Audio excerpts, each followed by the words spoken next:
Welcome to the Battlefield Training Simulation, Commander. This scenario will help you get familiar with the basics of our command and control system. To get started, let's go over some basic camera controls for navigating the battlefield. To move the camera, hold down the right mouse button and drag the cursor in any direction. Move the camera now. Excellent. Objective complete. Throughout this training session, you can reference your objectives at any moment if you're having trouble figuring out what to do next.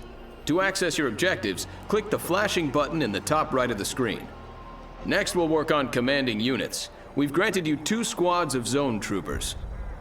Begin selecting these units by moving your cursor over the zone troopers. Notice that your cursor changes to a selection cursor. While your cursor is over the unit, left-click. Excellent. 1 squad of zone troopers is now selected. You can select multiple squads of units by left-clicking and dragging the mouse across them. Try selecting both squads of zone troopers by dragging a selection box across all of them. Both squads are now selected. To move selected units, move your cursor over empty terrain. You'll notice that it changes to a move cursor. This is a potential destination for your selected units. Some terrain, such as mountains and rivers, are not traversable and will give you a different cursor to inform you that you're not allowed to move units there. Issue a move command to your zone troopers into the designated area to the east by right-clicking on the terrain. Time to go. We hear you. Good work. Your troops are moving out. This is the shooting range. Time for some target practice. If your zone troopers are still selected, right-click on the targets downrange and the zone troopers will fire on them. If your troops aren't selected, drag a box around the whole group and then open fire. Destroy all of the targets. Take them. Get a load of this.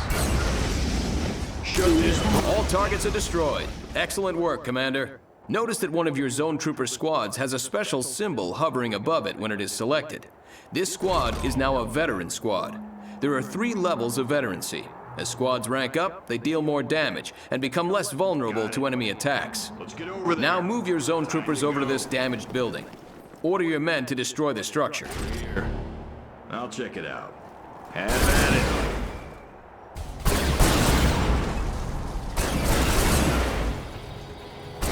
Notice it took your men significantly longer to destroy the structure than the targets at the range. Zone troopers are very effective against infantry and light vehicles, but are not very efficient at destroying structures. In turn, certain tanks and heavy artillery may tear through structures, but may not be the most effective weapons against infantry. You'll need to pick the right unit for the enemy you're facing. Troop composition is an important part of commanding an army. Many units have special abilities. The zone troopers, for example, can use jump jets to boost themselves over obstacles and across rivers. Order your zone troopers to jump jet across this trench by selecting your zone trooper squads and left-clicking on the jump jets icon in the lower part of the unit portrait. You'll find it in the bottom right of your screen. Then left-click on a section of open terrain on the other side of the trench. Let's go. Good work. Many units have special abilities and upgrades that you can use to great effect on the battlefield. Objective complete. Commander, you've been issued a Mobile Construction Vehicle, or MCV. This vehicle is the foundation for a new base and will allow you to build new structures. In the field, you'll be moving your MCV to a suitable area for base construction. Look for flat terrain. We've designated an area for you in this training simulation. Move your MCV to the designated area to begin base construction. Note that this large vehicle is defenseless and moves slowly, but it's heavily armored. You'll need to unpack the MCV before you can build a base. To do so, select your MCV and left-click on its Unpack ability, again found at the lower right attached to the unit portrait.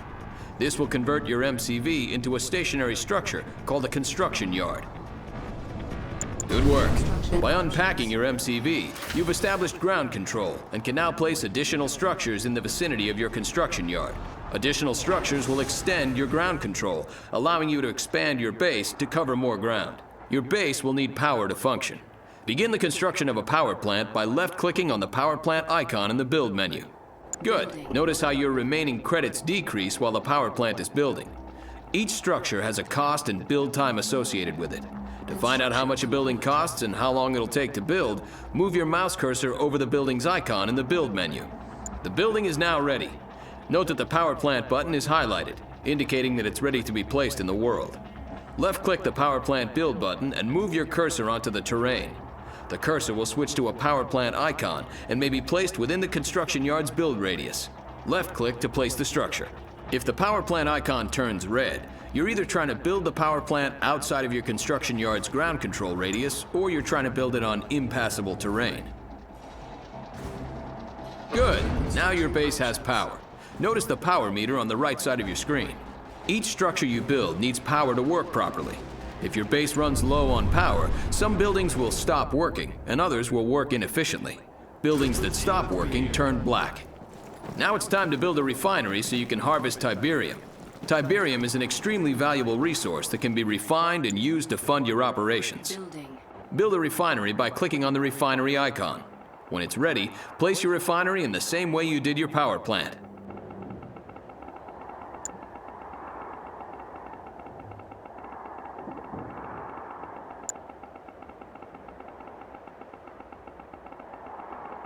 Construction complete.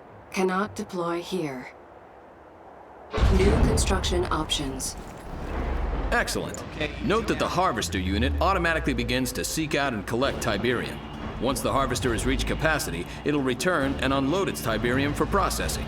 You'll get credits when this happens. With your economy established now and power available, you can begin to build production structures. A barracks will allow you to train infantry. Build a barracks and place it on the terrain just like you did with your power plant and refinery. Building. What's the call? What do you need? Construction complete. Objective complete. New construction options. Good work. Now you can start building an army. To access the list of infantry units that you can train, either select the barracks or click on the Unit Production tab now.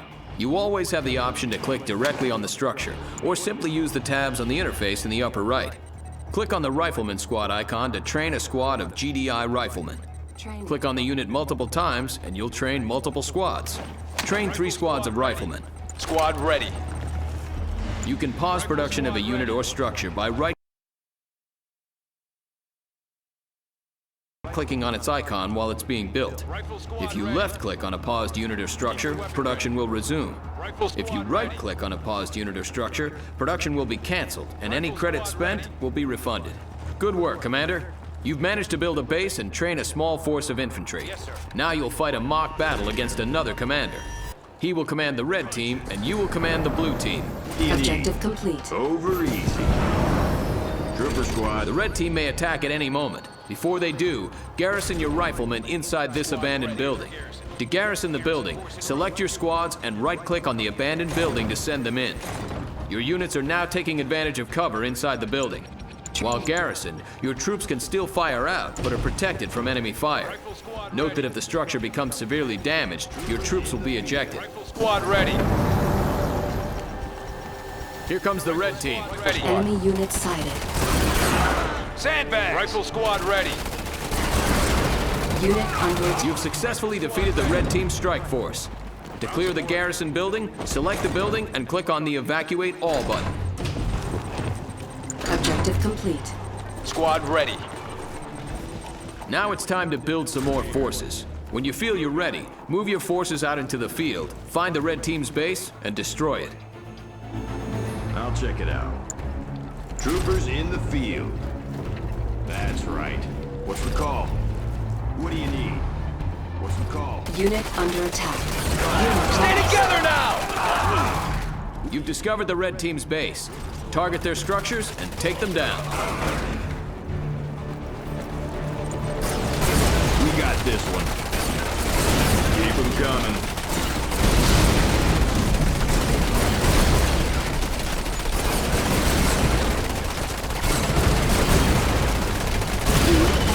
Objective complete. Great job, Commander. You've learned all the basics you'll need to lead GDI forces into battle. You might try starting with the GDI campaign next, as it reinforces and builds upon the lessons you've learned in this training session.